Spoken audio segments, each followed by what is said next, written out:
시간이 지난 2008년 4월 24일에 있었던 일이었습니다. 울산 지방법원에서 재판이 하나가 열렸는데 이 재판은 어떤 건이냐면 폭력으로 인한 치료비 청구건이었습니다. 울산에 위치한 모 교회의 성도님들이 교회로 서로 다투다가 서로 폭행하는 일들이 일어나게 되었고 쌍방 간에 다쳤기 때문에 치료비를 청구하기 위해서 서로를 쌍방 고소한 사건이 일어난 것입니다. 재판이 이루어지는 날에 울산지방법원에 이제 판사님이 법정에 들어오시는데 특이한 일이 하나 있었습니다. 그 판사님이 한 손에는 재판 기록을 들고 있었고 또 한 손에는 성경책을 가지고 법원에 들어온 것입니다. 그리고 판사님이 성경책을 어느 곳을 펼치시고는 원고 A씨에게 이것을 소리내어 읽으라 이렇게 지시를 했습니다. 그래서 원고가 성경 구절을 읽습니다. 내가 너희를 부끄럽게 하려 하여 이 말을 하노니 너희 가운데 그 형제 간의 일을 판단할 만한 지혜 있는 자가 이같이 하나도 없느냐. 형제가 형제와 더불어 고발할 뿐더러 믿지 아니하는 자들 앞에서 하느냐 라는 말씀이었는데 이 말씀은 바로 오늘의 본문이 되는 고린도전서 6장 5절과 6절의 말씀이었습니다. 당시 법정에는 누구가 있었냐면 원고가 있고 피고가 있고 그 양측을 응원하기 위해서 많은 성도들이 재판 법정 안에 다 가득 메워 있었습니다. 이 공간 안에서 모두에게 고린도전서 6장 5절의 6절 말씀이 울려 퍼집니다. 그리고 이 성경 구절을 읽었던 원고 A씨는 자신이 다른 교인과 다투고 이 다툼의 사건을 법정에서 다루는 것이 도리에 어긋난다 생각도 하게 되었고 그리고 서로를 제기했던 그 고소를 서로 취하했다고 합니다. 오늘의 말씀은 성도 간의 다툼과 갈등이 일어날 때 이 문제를 어떻게 해결할 것인가에 대한 것인데 우리가 교회 안에서 갈등이 전혀 없겠습니까? 갈등이 생길 수가 있습니다.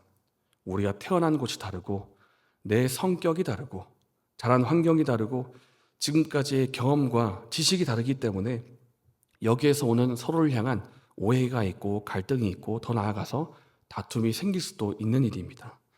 그렇다면 우리 교인 간의 갈등과 다툼이 생기면 어떻게 해결해야 하겠습니까? 조금 전 소개한 이 재판건처럼 문제나 불만이 생길 때마다 바로 법정에 달려가서 법원과 판사가 재판하도록 하면 되는 일일까요? 조금 전 울산에 있었던 이 재판건은 그나마 훈훈하게 원만하게 끝났습니다마는 사도 바울은 성도 간의 문제를 세상 법정으로 가지고 가지 말라 그렇게 명령을 내립니다. 그 이유 중에 하나가 바로 1절입니다. 함께 1절의 말씀을 읽어보겠습니다. 너희 중에 누가 다른 이와 더불어 다툼이 있는데 구태여 불의한 자들 앞에서 고발하고 성도 앞에서 하지 아니하느냐. 1절에 나와 있는 불의한 자들이라는 표현이 있습니다. 이것은 바로 세상에 있는 법정 재판관과 배심원 등을 포함한 법정 그런 법조인들을 말하고 있는데 이 세상에 있는 법조인들을 향해서 사도 바울이 불의한 자들이라고 말을 하고 있습니다. 이 불의한 자들은 그들이 죄를 많이 지었기 때문에 불의한 자들이라기보다는 그들의 존재적인 한계 때문에 불의한 자들이라고 표현을 한 것입니다. 말하자면 그들이 존재적으로 불신자의 상태에 있다는 것입니다. 이들은 말하자면 하나님을 알지 못하는 불신자입니다. 하나님을 알지 못하고 하나님의 말씀도 알지 못하고 그저 그들이 할 수 있는 것은 세상에 놓여져 있는 법률과 규례를 따라서 판결을 내릴 뿐입니다. 진정으로 무엇이 진리이고 무엇이 참이고 무엇이 옳은 것인지를 알지 못한다라는 것입니다. 그들은 하나님의 기준에서는 벗어나 있는 사람들이고 기독교의 참된 가치를 모르기 때문에 말하자면 불신자이기 때문에 그들 앞에 나아가서 판결을 받을 정도로 그러니까 그들 앞에 고소하지 말라 그렇게 말하는 것입니다. 조금 전에 언급했던 이 울산의 재판건은 사실 다행히 그 판사님이 누구셨냐면 독실한 기독교인이셨습니다. 그렇기 때문에 원고와 피고를 향해서 성경 말씀을 꺼내고 그들을 설득했던 것이지 우리가 세상으로 나가면 대부분의 재판하시는 판사님들이 늘 기독교인이겠습니까? 아마 대부분이 불신자일 것입니다. 기독교를 알지 못한 사람들, 하나님을 알지 못하고 기독교의 가치도 알지 못하고 그저 그들이 할 수 있는 것은 세상 속에 있는 법률과 규례를 따라서 내릴 수 있는 판결뿐이기 때문에 사도 바울이 말하는 것입니다. 굳이 이런 사람들 앞에 나아가서 우리가 재판을 받아야 하느냐? 그렇게 하지 말고 교회 안에 있는 문제를 법정으로 가지고 가지 말라라고 명령을 내린다라는 것입니다. 교회 안에 있는 문제를 세상 법정에 가져가지 말아야 될 또 다른 이유가 있다면 그것은 바로 우리 성도가 가지고 있는 정체성 때문입니다. 함께 2절과 3절의 말씀을 읽겠습니다. 성도가 세상을 판단할 것을 너희가 알지 못하느냐? 세상도 너희에게 판단을 받겠거든 지극히 작은 일 판단하기를 감당하지 못하겠느냐? 우리가 천사를 판단할 것을 너희가 알지 못하느냐? 그러하거든 하물며 세상 일이냐? 바울은 성도된 우리가 하나님 앞에서 얼마나 높은 차원에 있는 존재인지를 말을 하는데 두 가지입니다. 2절 말씀에 성도가 세상을 판단할 것을 너희가 알지 못하느냐? 우리는 예수님과 함께 하나님의 상속을 받은 자들이고 예수님과 더불어서 세상을 판단하고 심판할 자들이다. 세상의 모든 것이 그리스도의 통치 아래에 있고 우리 성도가 세상을 판단하고 심판할 자들인데 어째서 우리 가운데 있는 이 작은 일 하나를 우리가 해결해내지 못해서 그것을 세상의 법정까지 가지고 가느냐고 그렇게 사도 바울이 질문하고 있는 것입니다. 심지어 우리가 어떤 존재인가 하면 천사도 판단할 존재라고 말을 합니다. 천사도 판단한다. 여기서 천사라는 것은 하나님께 속해 있는 그런 선한 천사를 말하는지 아니면 마귀에게 속해 있는 악한 천사를 말하는지 의견이 조금씩 다릅니다마는 어느 쪽인지 상관없이 변함없는 사실은 우리가 천사를 판단할 존재라는 것입니다. 만약에 그들이 배도하고 타락한 천사라면 이들을 심판하는 자리에 우리가 있을 것입니다. 선한 천사라 할지라도 우리가 그리스도와 함께 천사를 관장하는 존재가 바로 우리라고 하는 것입니다. 그러니까 이 2절과 3절의 말씀 보면 성도가 겉으로 볼 때는 연약해 보이고 무언가 부족해 보일지 모르겠지만은 하나님 앞에서 보면 얼마나 높은 차원에 있는 존재인지 감탄이 나올 정도입니다. 우린 예수님과 함께 세상을 판단하고 심판할 것입니다. 심지어 천사들까지도 우리가 관장하고 그들을 판단할 것입니다. 이렇게 높은 차원으로 우리가 부름을 받은 존재들인데 그런데 왜 어째서 너희는 너희 가운데 일어난 이 작은 세상 일 하나 해결해내지를 못하고 그것을 세상 법정까지 가지고 가서 세상을 판단해야 될 너희가 왜 세상 앞에서 판단을 받고 있느냐 이 말을 하고 있다는 것입니다. 교회를 세상 법정에 가져가지 말아야 할 결정적인 이유 하나가 더 있습니다. 그것은 무엇이냐면 우리가 교회 안에 있는 문제들을 가지고 세상 법정으로 가지고 가는 그 순간 성도와 교회의 패배를 의미하기 때문입니다. 함께 7절의 말씀을 읽겠습니다. 너희가 피차 고발함으로 너희 가운데 이미 뚜렷한 허물이 있나니 차라리 불의를 당하는 것이 낫지 아니하며 차라리 속는 것이 낫지 아니하냐. 너희가 피차 고발함으로 너희 가운데 이미 뚜렷한 허물이 있나니 라고 하는데 이 허물이라는 단어가 주는 것은 물론 그 교인 안에서 서로 다투었고 싸웠기 때문에 그 잘못으로 인한 허물도 되겠지만은 이 허물이라는 단어의 헬라어는 근본적으로 패배를 의미하고 있습니다. 패배. 무엇을 목표로 하고 시도를 했는데 거기서 패배했다는 뜻의 허물이라는 것입니다.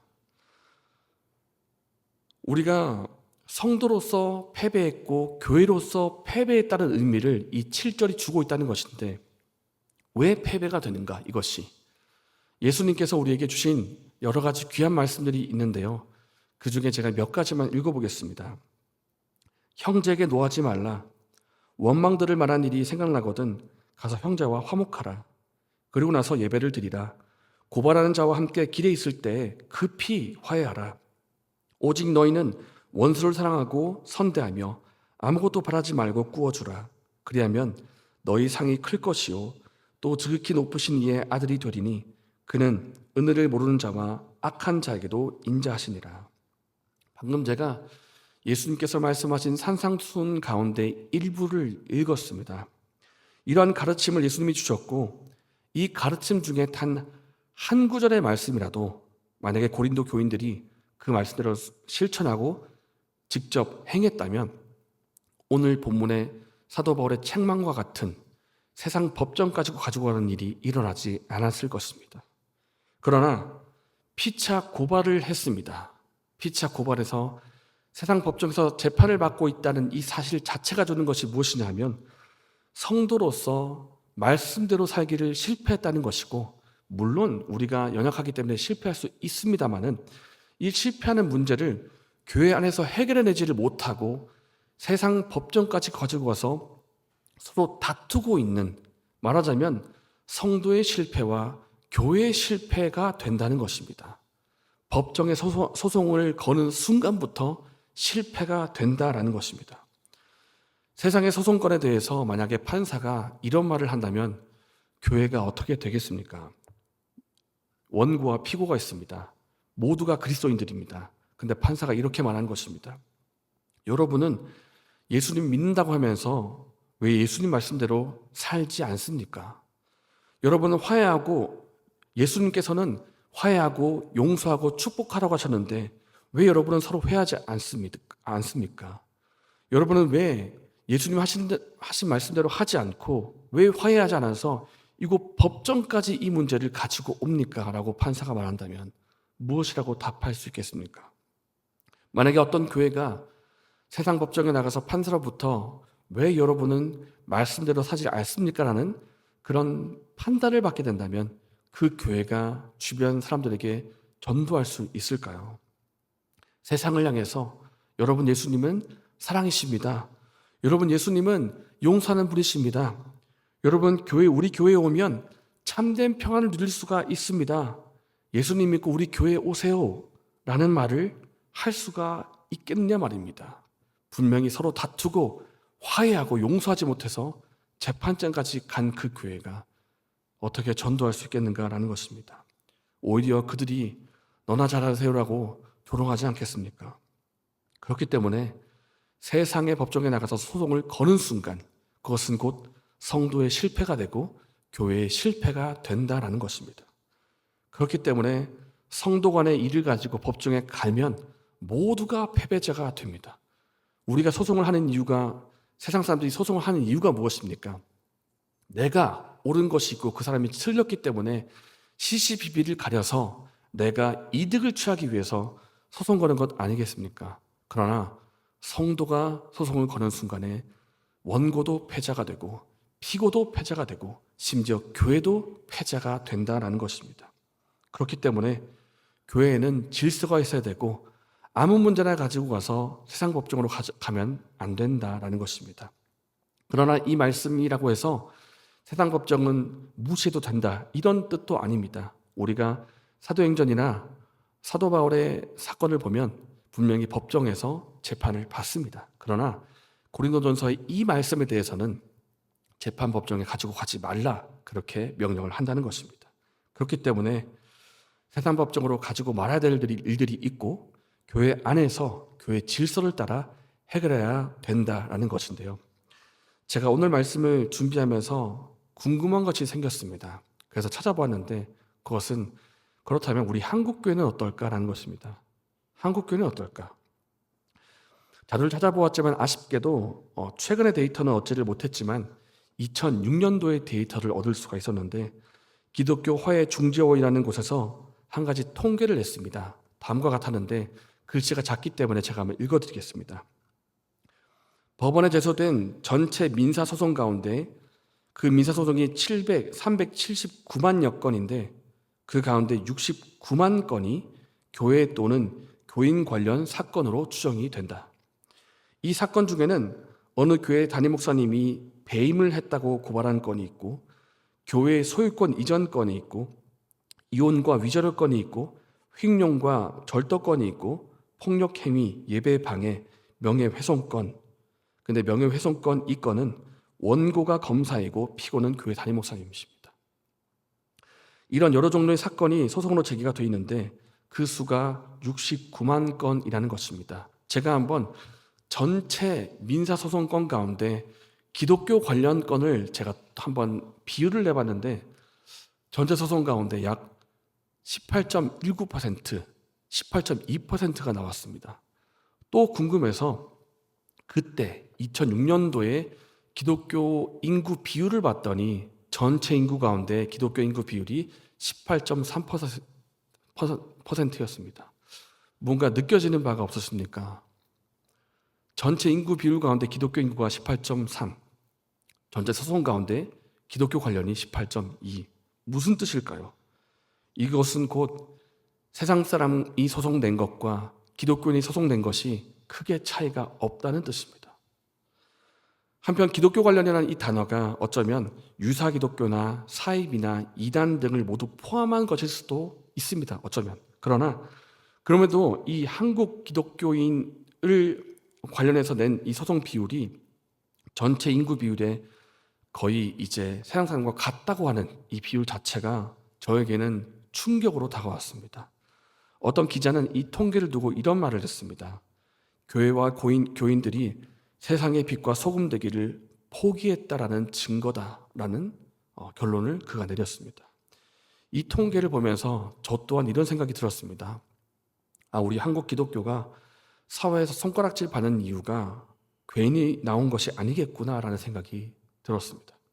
어쩌면 우리는 예전부터 많은 곳에서, 많은 부분에서 실패를 해왔었고 지금도 실패하고 있는지 모르겠다는 생각이 든다는 것입니다. 어떻게 하면 우리 교회 공동체가 우리 가운데 일어나는 분쟁과 다툼과 갈등을 잘 해결할 수가 있겠습니까? 더 나아가서 어떻게 하면 교회가 세상에서 예수님의 향기를 나타낼 수 있는 그런 빛과 소금과 같은 존재가 될 수 있겠습니까? 전체를 놓고 생각을 하면 너무나 문제가 커 보이지만은 저는 답은 의외로 간단하리라는 생각이 듭니다. 무엇인가 하면 교회를 구성하는 우리 각자가 각각의 현장에서 말씀에 순종하는 삶을 살아가자라는 것입니다. 그렇게 큰 것이 아닌 것처럼 보인다 할지라도 내가 예수님을 따르는 제자라는 것을 기억하고 내가 처한 현장에서 예수님 말씀에 순종하는 것, 이것이 방법이겠다는 생각이 듭니다. 함께 11절의 말씀을 읽겠습니다. 너희 중에 이와 같은 자들이 있더니 주 예수 그리스도의 이름과 우리 하나님의 성령 안에서 씻음과 거룩함과 의롭다 하심을 받았느니라. 아멘. 여기에서 너희 중에 이와 같은 자들이 있더니라는 이와 같은 자들이라는 것은 9절부터 10절에 언급된 모든 종류의 죄인들을 말하고 있습니다. 음행하는 자, 우상숭배하는 자, 간음하는 자, 탐색하고 남색하는 자, 도둑질, 탐욕, 술 취하고 모욕하고 속여 빼앗는 자 등등의 모든 종류의 죄악을 행하는 그 죄인들이 우리였지만은 성부와 성자와 성령의 이 삼위 하나님의 사역을 통해서 이전에 있던 너희 그 모든 죄가 씻음을 받고 거룩하게 되었고 의롭다 함을 받는 존재가 되었다라고 사도 바울이 선포하고 있다라는 것입니다. 그렇기 때문에 너희가 이제는 그 죄를 씻음 받았고 거룩한 자가 되었고 이제는 의로운 자가 되었으니 이 부름을 따라서 앞으로도 그렇게 살라고 하는 하나님의 부르심이 우리 가운데 있다는 것입니다. 무언가 복잡하고 정말 꽁꽁 숨어있는 그런 문제가 아닙니다. 나를 따르라 하신 예수님의 이 부름을 우리가 반응해서 성도로서 살아가는 것, 이것이 하나님이 요구하시는 것이라는 겁니다. 사랑하는 여러분, 오늘 말씀은 교회 안에 있는 다툼을, 그 갈등을 어떻게 해결할 것인가에 대한 말씀이었고 더 나아가서 우리 자신의 삶을 한번 돌아보게 하는 말씀이었습니다. 하나님께서는 이제 우리의 삶의 내용을 요구하신다는 생각이 듭니다. 우리 머릿속에 들어있는 지식이 아니라 너희가 실제로 살았던 그 삶의 열매를 하나님께서 요구하신다는 것입니다. 이 부름에 우리가 응답을 하여서 용서하고 용납하고 인내하고 화해하는 삶을 살기를 원합니다. 원수까지도 용서할 수 있는, 그들에게 선한 행실로 반응할 수 있는 삶. 그래서 예수님을 따라가는 삶을 우리가 살기를 원합니다. 이러한 은혜가 저와 여러분에게 있기를 바랍니다.